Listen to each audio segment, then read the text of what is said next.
Now, I think we could all agree, what a beautiful, beautiful site. Full map, full hearts. Let's get right in. Now, this is a Google My Maps provided from a Chicago analyst. And whenever it comes to getting the KML KMZ data set, there are two ways to go about it.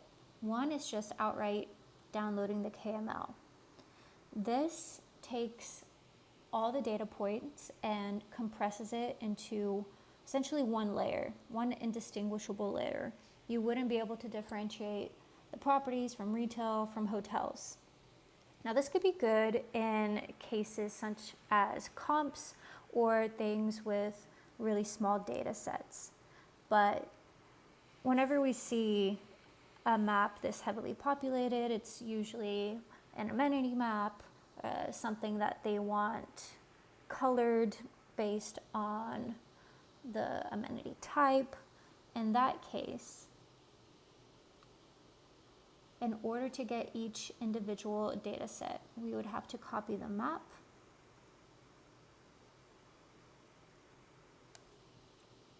and now whenever we go to export the KML KMZ, we could export each individual layer, thus allowing us to apply different styles to each layer. For example, let me download properties, and let's do retail. I'm gonna save you the 200 other plot points, and we'll just stick with those. Now, from there, they're all found in your downloads folder and ready to be imported into ArcGIS for Illustrator. Now we're going to import our largest data set first, since I already kind of know the boundaries. You could do it this way by largest data set, or you could just draw a map board in the most, like an irrelevant area, and then adjust from there. But since I already know that the retail data set is going to be the largest and most predominant, we'll import that as our start. Now what you see is the map board clipped right to the boundaries of the dots, so the exact surface area that the plot points take. A good rule of thumb is to always change your viewport to be what the dimensions of your export is going to be. So basically for us, it's usually 8.5 by 11, your standard letter. That's what we have the custom mapping preset set to, and you could even set that at multiple different viewports, but we found that 8.5 by 11 is our most common and our tried and true. So 8.5 by 11, and I like to give it a little padding since initially it's cropped up right to it. Now if you view the map board, we could see that the dots are plotted. From there, any additional layers are brought in through the compilation viewport. So we go to add content, add layer from file, and we import the properties KMZ.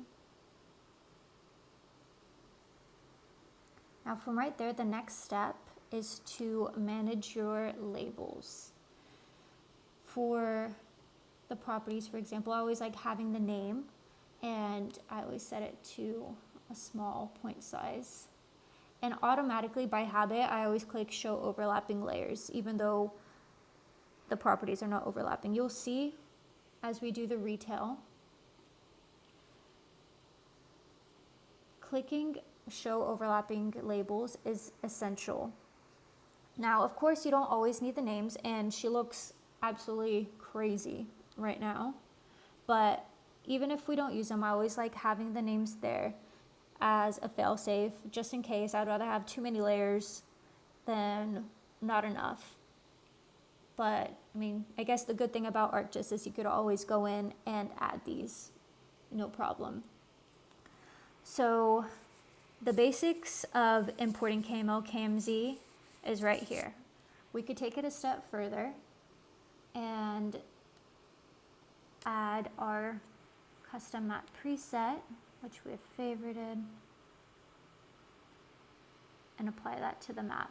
Styled and done.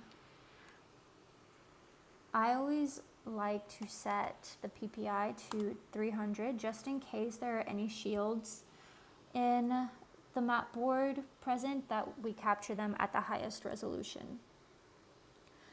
From there, you sync your map, give it a name, sync. Now this, out of everything, probably takes the longest, but even so, it has been going by super quick. As you could see, 15 seconds in, she's ready to rock and roll. Now, if we view our layers, we could see that all of the data points are on their individual respective layers. All the icons are there, all of the labels are there, and you could use them to your discretion. So I'm just gonna take the retail labels off, but I am gonna want to colorize the markers. From here, you can break the link. You could select them all, break the link, and apply a graphic style to them. Or you could edit the symbol, and this will start your global edit. And let's just say we want the retail to be sand colored with a white outline. So as soon as you press escape, it's all colored.